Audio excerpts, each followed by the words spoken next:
Hello traders, this is Blake Morrow. You are listening to the week ahead video for October 25th, 2020. I hope you guys are having a great weekend. Well, another week on hold as we wait to find out if we're going to get a stimulus package in the United States. We wait and get 1 week closer to the U.S. presidential election. Just a couple of things that we're waiting on for the market to move, and then you can throw Brexit on top of that that list as well. That's really kind of holding up this market, and we're going to talk about that here in a minute. But before I do so, I want to mention, if you haven't tried out ForexAnalytix, I guess my question to you would be, why haven't you? It's only $1 for 10 days. And when you try it out, make sure you download the mobile app. So you have this app on your iPhone or your Android device.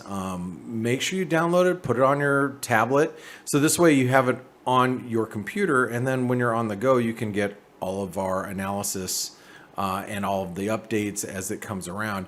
And even if you want to be in the chat room, you could do that too. But remember, it's only $1 for 10 days, and you get to try out the premium version, even if you decide to use the light version, which is only $19 a month. But you still get to try out the premium version. So make sure you give it a whirl. Now, the chat room, just to give you guys some idea, I want to do this just because I know a lot of you trade at home and you're home alone. No pun intended, none. I was thinking about it, but I'm not going to say it. But you're trading at home alone, and you know it's lonely. It really is. And we have a great community of traders, and I'm going to show you that here in a second. I'm going to get rid of this data flash. The data flash is breaking news as it's coming. And believe it or not, news and economic data in the markets will matter at some point. May not matter right now. Even with the ECB meeting this next week, which I'll talk about as well, but economic data will matter moving forward. But let me just show you an example of what our chat room looks like. Okay, so the chat, if you want to see where it's at, if you see our avatar right over here, your avatar right next to that says go to chat room. Your chat room will look like this. Okay, and you'll see me in there. That I'm in green, and there's Stelios, one of our other team members, and one of my partners as well. But let me just show you this. This is Friday, and Friday, by the way, is the slowest day for us because once Europe is done, they're done. Asia's they're already enjoying their weekend or sleeping, getting ready to enjoy their weekend, and this is just in North America after I got up at 3:45 in the morning. You can see me posting here. Okay, now let me just show you just how much chatting goes on. I mean, you start seeing, this is 4 o'clock in the morning, then you'll start seeing charts pop up. We're all talking away, talking about headlines, what's happening, everything that's going on in the markets. And, you'll see these charts, people start posting charts, and we talk about the trades that we're in, and oh yeah, I had some dollar Canadian, US dollar Mexican peso too. Oh, here's some economic data that just came out. I mean, it goes and goes and goes. I mean, I can continue on. This is all of Friday, guys. I'm just showing you an example. All of Friday. That's Friday. And that's on a slow day, and it's still going. Anyway, but that just gives you guys an example of, hey, there's people in there, there's people around that are like-minded, talking about, and we're predominantly talking about currencies, although we do talk about equities quite a bit because they are moving the market for the most part. And speaking of which, let's talk a little bit about the markets and where they're at and the S&P. But I just want to say, ForexAnalytix, our community is what really makes us. The technology that we have, it's all secondary. Yes, there's a lot of great analysis, especially if you want to get, oh my God, I want to know what the Elliott wave count is for Bitcoin, moving forward. There's count 1, we got count 2. Holy cow. All right. So, I want to know where that's at. I want to know maybe the harmonic analysis, or maybe, you know, maybe the basic technical analysis of where Bitcoin's going, and get notified when these support and resistance levels are breached, yeah, that's great. But our community is where it's at. So come join us. Okay, enough about that. Let's talk about the S&P, because the S&P, it is really driving the boat right now. And all week we have been looking at pretty much the same prices, which I'm just going to highlight a few things here. The 3,400, which is the 38% retracement, basically, right? And then we have this resistance here at 3,480, and it's a downsloping trend line. So it's basically a wedge, right? And as I said yesterday, I think last week, I believe, as long as we're above 3,400, there's no reason to be bearish. I'm going to stand by that. And thank goodness we stayed above 3,400 all week this week. Hopefully you didn't get too bearish as far as risk goes. Oops, I didn't mean to delete that, but that's okay. It's all the same analysis as last week. But what's different is we're 1 week closer to the presidential election, and we're 1 week more without a stimulus package. And unless something gets written up and done over the weekend, and it's still mid-weekend right now as I'm filming this, the market might start to go, wait a second, we're not going to get a stimulus package ahead of the election. And what if Donald Trump wins?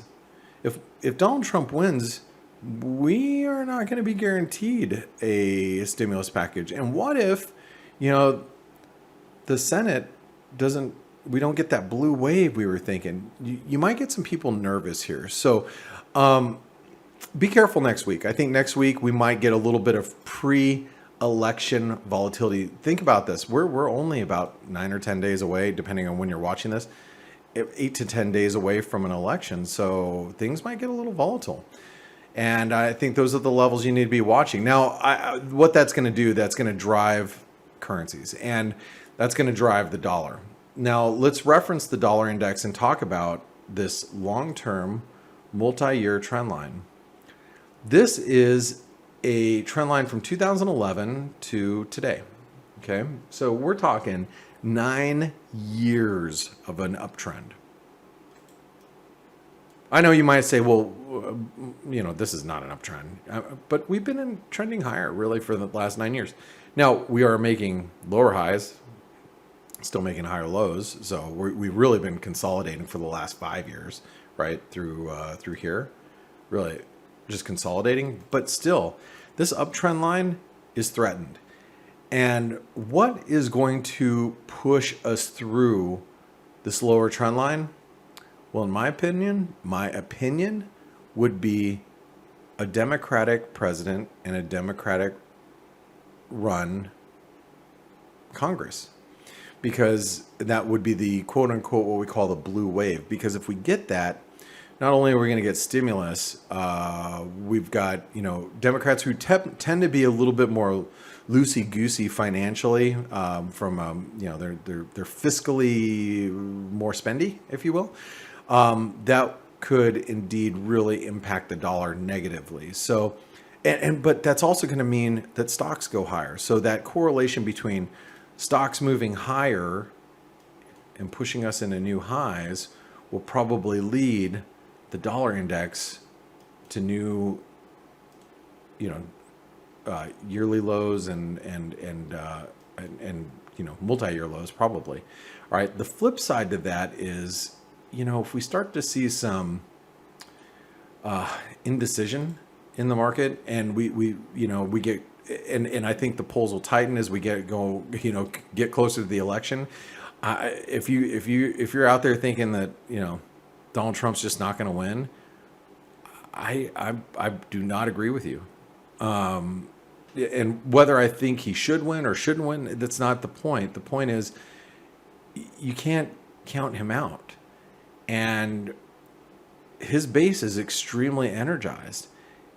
And if he does get reelected, I do believe stocks are going to come under pressure, because he will have a much difficult more difficult time getting stimulus through this time around.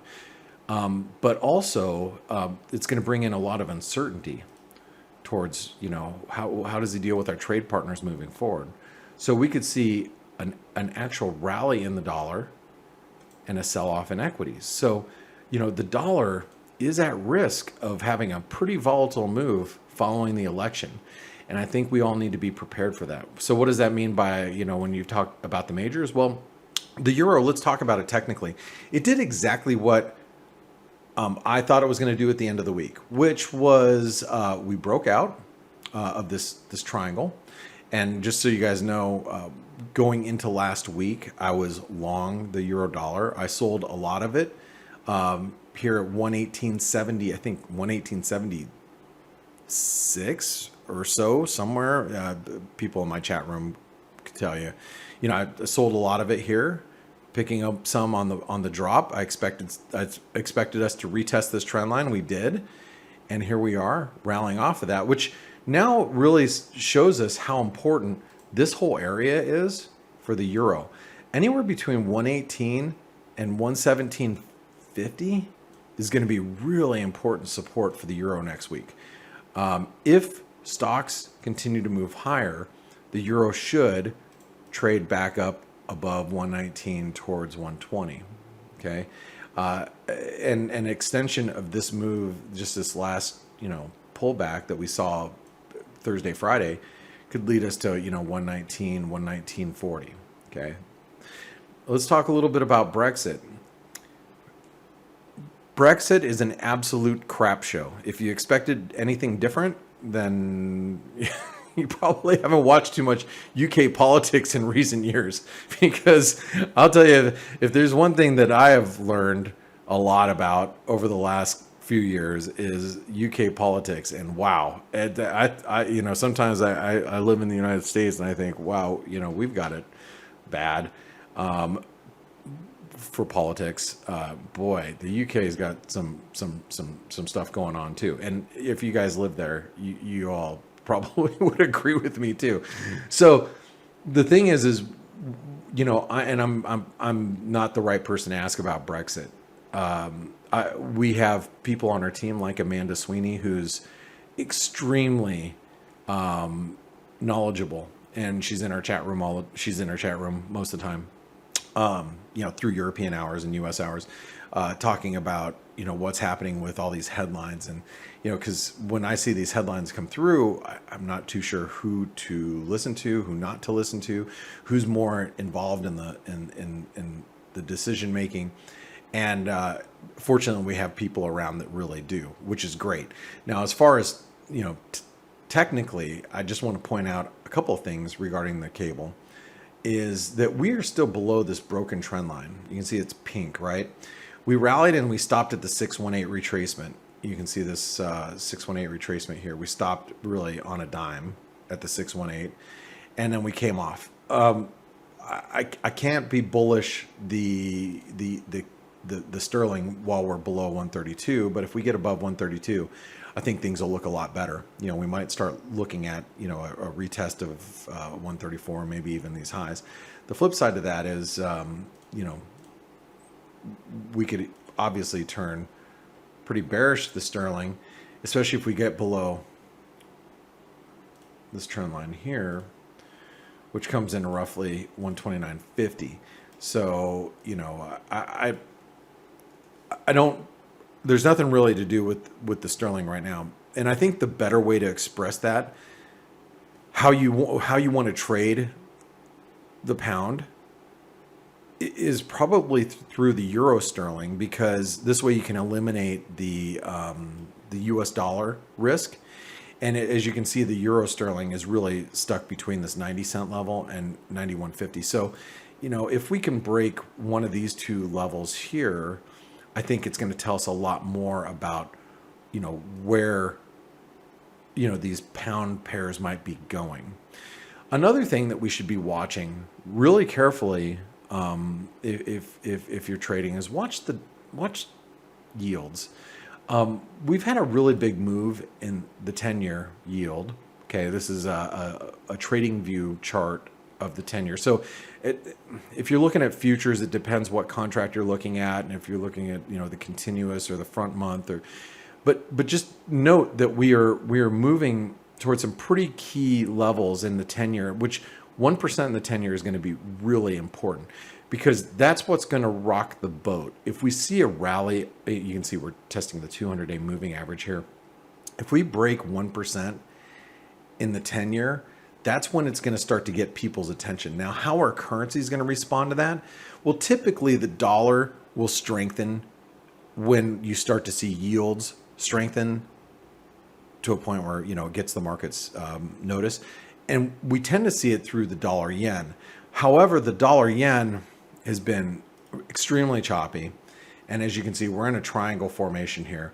But yields and the yen tend to move together. So if we do see the 10-year yield move above 1%, that probably would mean that the dollar yen has pivoted off of this triangle support and is heading back towards triangle resistance, which would be closer to 105.50 to 106. Okay, from where we currently trade at 104.50. But as you can see, we're tightening in this range with the dollar yen as well, and I think we're really setting up for some very explosive moves in currencies here in the next couple of weeks. Obvious reasons: we have an election. What happens for our election? What happens in our elections over the course of the next let's call it 2 or 3 weeks, because are all the votes going to be counted in time? Yeah, I don't know. But between the elections, our stimulus is going to end up hinging on the elections, and then Brexit on top of that. That's what's really going to matter. We do have we do have things like the ECB that is actually they're making their rate decision on Thursday, the 29th. Do I think that's going to move the market? Absolutely not. I mean, that doesn't mean we won't get a 30, 40, 50 pip movement intraday, but I don't expect it to be really moving the needle much from a trend perspective. I really don't. I think it's too early for the ECB to act at this point. We also have the Bank of Canada, which is on Wednesday. And by the way, I should probably take you over to the Canadian, the loonie. One thing about the dollar Canadian is we haven't made new lows. Okay, we haven't made new trend lows. So I think the dollar Canadian, we start to get above 132.50, it turns bullish. We get below 130, it is probably going to implode if we get below 130. So just watch the dollar Canadian. I don't think the Bank of Canada is going to do anything, and it's going to make a difference this week, but it's something that in the next 2 or 3 weeks, we might see some big movements. So guys, if you want to listen in to my analysis every single day and the rest of our team, listen to the F.A.C.E webinar. It's free. It's every morning in the US session. You can find the description or a link in the description of this video if you're watching via YouTube. Make sure you register and listen in, because my views will change throughout the course of the week. They just do. And because things happen. Next week, make sure you're tuned in to the F.A.C.E webinar as I prepare you for the US elections next weekend. Obviously, we'll probably have a little bit better idea of how the market's positioned going into the election. And if you found this video useful and you're like, man, this is really going to help me out this next week, hey, make sure you share this video. If you found us on YouTube, share it with some other traders. Or if you saw a tweet, retweet it. And give us a thumbs up. Tell us you like it. I appreciate that. And so does the rest of our team. Guys, my name is Blake Morrow. I'm with ForexAnalytix. I hope you join our community. And I hope you enjoy the remainder of your weekend, whatever weekend you have left. All right, have a great one. And I'll see you on the F.A.C.E webinar Monday morning. Thanks.